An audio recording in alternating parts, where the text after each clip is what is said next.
Guys, welcome to another crime story.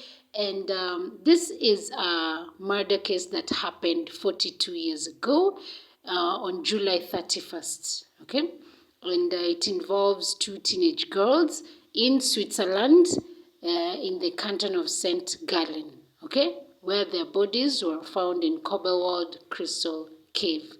And guess what? The perpetrator has never been apprehended. So, who killed these girls?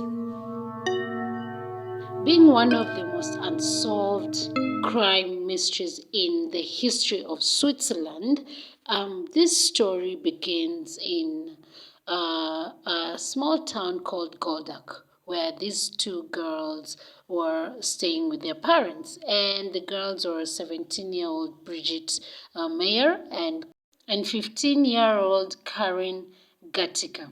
So the girls decided that they wanted to cycle through Apazala land for 3 days, that is from their hometown in Goldak, and they began the journey and they cycled through the meadows of Eichberg, and they were just cycling, having a good time. You know, the sun is out and it's beautiful. The girls are laughing and having a good time. They were cycling there and through the meadows of Eichberg, and they were having a good time, you know. And they stopped to take a photo. They said, you know what, let's take a photo for all time's sake, for memory's sake. So they stopped, put their bags aside, and there was a man who was passing by, and they asked him to help them take a photo. They said, okay. He said, okay, fine, I'll help you. So the man took a photo of them with Maya's camera. And after that, they, you know, like you can see here, they were happy. This is actually the last photo, the last time, the last evidence of them being alive. Okay. And after the photo, they actually cycled to Gatika's grandma's house, which was just nearby. And they went and they told her, hey, grandma, we actually decided to just cycle through Apazali land for 3 days. And we met a guy there and he took a photo of us. And this is the photo. So they showed their grandma the photo, and this is it. See, they look so good, they're happy, they're excited and vibrant. Look at them, they just look so happy, right? So that night they spent the night at their grandma's house, and they told their grandma that they wanted to cycle through Apazali land and then go back home. Their grandma gave them their blessing, and the following day they woke up and they rode to a place called Schwende, where they slept in a youth hostel for 2 nights. So the girls are having fun. It's just like a beautiful, weekend, no school. So they were just having fun. And while they were there, they decided, on Saturday it's time to go home. So they actually began to cycle back home to their hometown in Goldak, but they got lost. Somewhere along the way, they got lost. And that was when everything just went off. And actually, they got lost at the crossroads of Oberet and Cobelwis, okay, which is in the canton of St. Gallen, okay. Cobelwis is the path leads to the Crystal Cave, the Cobblewald Crystal Cave, while Oberet, the other one leads to the meadows, okay? But they didn't know. The girls didn't know, okay? There were no CCTVs back then, okay? So at this crossroad, at this junction, is when their fate was decided. So the girls stood there trying to figure out which path to take, okay? And a motorist who actually later came and testified said that when he drove by, he noticed the girls, and the impression the girls gave was that they were lost, okay? So he didn't ask them much, or he didn't ask like, are you guys going anywhere or anything? No, no, no. He just drove past them and went his way. And later on, as he said in his testimony, he said that when he drove by later on, and this was slightly past noon, he only saw the girls' bicycles, but he didn't see the girls.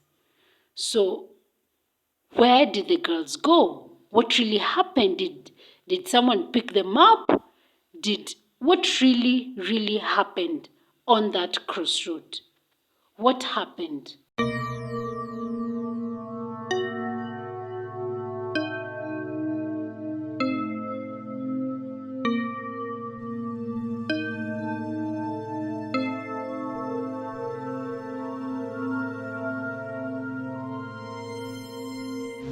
A week passed, and Gatika's grandmother got worried because she hadn't heard from the parents acknowledging that, her granddaughter had arrived home safely. So she decided to call the parents to ask them if, the daughter had arrived. And they said, no, we thought she's still at your place. We were hoping that you'd call us and tell us that she's there. And she was like, no, no, no, she's not here. And Gatka's parents called Maya's parents, and they're like, no, we thought that she's at your place or at your daughter's grandmother's, place. And they're like, no, she's not even there. And that's when they all began to get worried. So they filed a report of missing persons at the St. Gallen police station, and a search was launched. This is one of the biggest search project that was launched in Switzerland. Many firefighters and volunteers came out to support and, search for these girls. And they searched for them, and guess what? Guess what? They were never found. And this became a national issue. It was on national news of, Switzerland's TV channels. And remember, this is a time when there were no DNA tests to be carried out. And fingerprint, they didn't have the fingerprint techniques to, trying to figure out, who might have touched the cameras of the girls. Yeah, I remember Gatka Meya had a camera that they used to take photo. The man touched and used to take photos of the girls when they were at the Ashburg Meadows. So they didn't have that technique then. And so it was a huge deal in Switzerland then. And girls were still found. And this is from July, August, September. But as life or the universe would have it, one person finally found a clue. Yes, found a clue. And this was a hiker who was actually, taking a walk through the crystal cave and the forest, trying to just hike through the mountains.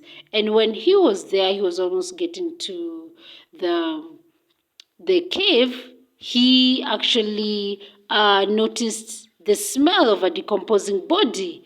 And it was so bad, he actually just had to, check. And he followed the smell, and guess what happened? Guess what? Mayer's decomposing body was found there. And it was found actually near the cave, hidden under foliage, branches, and a heavy slab of rock. Okay? And when he noticed this, he immediately alerted the police of St. Gallen. And they actually quickly came. And they came with, the entire team. And they tried to lift the heavy slab of rock, and there she was. A decomposing body was right there. covered in a root hole. Yes, it was just so grim. It was terrible. And a little further away, the police found Gatika's body in a small cave hidden under many stones. And since the bodies had decomposed, it was not easy to, use fingerprints to find any clues. Like we said, they didn't have that technique then. And so they actually removed the body, and they actually took it to the mortuary, and they informed their parents, and burial arrangements were organized. It was a very, very sad moment for the people of St. Gallen, for Goldak, more so the family members. And so the police began carrying out investigations. And the cave keeper was the first one who was investigated. He was one of the suspects. And so he said that a day after the disappearance, he noticed that the cave's lock had been removed. Seems like someone had broken into the cave. Okay? So it could have been someone who had actually noticed these girls from a distance, and he lured them into the cave. He must have convinced them that, hey, you can just come and relax here because you all want to have an adventure, right? So you can just come, relax here, and tomorrow morning I'll drive you guys to the town. Yeah, because it seemed like there was no struggle, because the police could have found some, signs of struggle on the ground, but there was no struggle. This must have been someone who convinced them, who managed to earn their trust. Yeah, because there's no struggle of fighting or struggling or feet moving. So this was someone they trusted. Okay, so on one of the bodies they found a pen and a company logo. Yes, but the question is, why didn't the police investigate the company logo? Very simple.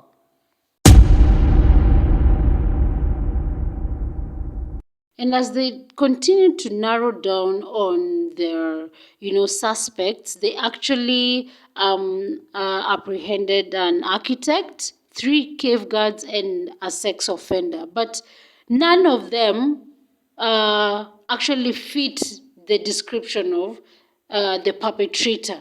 Okay, and looking at the crime scene and how the bodies were handled, like hiding Mayor's body under a root hole with a heavy slab of rock, it shows that the perpetrator couldn't have done it alone. He had help. Same thing to Gatika's body. It was found hidden under small stones. There's no way the perpetrator could have done it by himself. But the question is, the cave keeper, why didn't he hear any noise? You see, there are a lot of questions surrounding this murder case that nobody has ever tried to answer. Okay? And if it was carried out today, I'm so sure the perpetrator would have been discovered. Because the police even went around asking villagers, do they know anyone that they could think is a potential suspect or perpetrator? Some villagers just tried to say, we really don't know much about that and stuff. But others kept quiet. Yes, they kept quiet because knowing that this perpetrator could use the cave, this is someone, or these are people, because since the perpetrator seemed to have had help, these are people who knew their way around the entire Cobblewalled Crystal Cave. They knew the highs, the mountains, where to go, they knew their way around it. And they lured these girls and convinced them to trust them. Okay, but the villagers were not speaking. There are a lot of villagers who just kept quiet. So meaning this is a person, or these are perpetrators who are well known in the village. Can you imagine, for 42 years nobody has ever spoken about it? Nobody. So these are perpetrators who are well known in the village, but villagers operate on that hood slogan, snitches get stitches. You don't snitch on your own, you cover your own, yeah? So most of the villagers often said, the ones that spoke up said, that must have been an outsider who did it, yeah? There's no way it is an insider, okay? Other villagers just kept quiet. They didn't want to speak about it. Okay? So that is what begs the question. Who killed these girls? And what happened to them on that fateful afternoon, on that crossroad and in that cave?